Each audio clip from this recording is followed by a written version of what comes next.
everybody. So this month it is watercolor month, and I don't normally work with watercolors.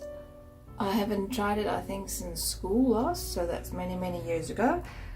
But I thought, okay, I'd give it a try. And the watercolors I'm actually using was a spare ones that my uncle gave me, because he's painting more in oils. So I think it's good quality. It's Winsor and Newton. So Winsor Newton normally is a good quality. I am no watercolor expert. I don't even know which brushes to use, which paints or anything. So this is not a tutorial.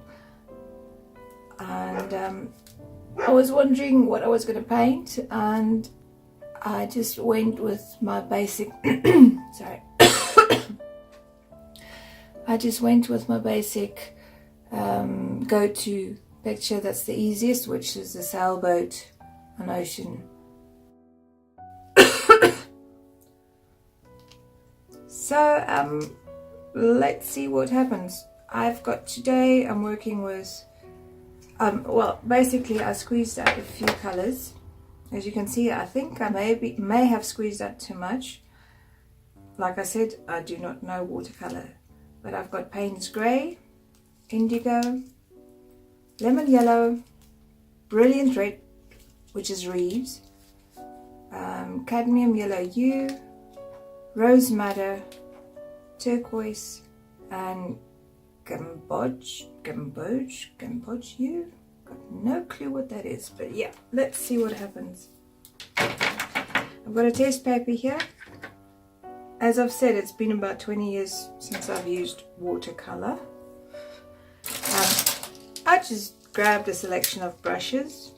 Got no clue if it's right, if it's watercolor brushes or not. I'm sure I'll probably only use basically one, but I thought, okay, I'll look fancy and put some more out. Let's start. Now, one thing I have seen on other people's tutorials and that is that you have to start with a light color. But first I have to choose a paintbrush. So maybe go with this one. Not too sure. I've got my water there. Okay, here goes. Wish me good luck.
Bye.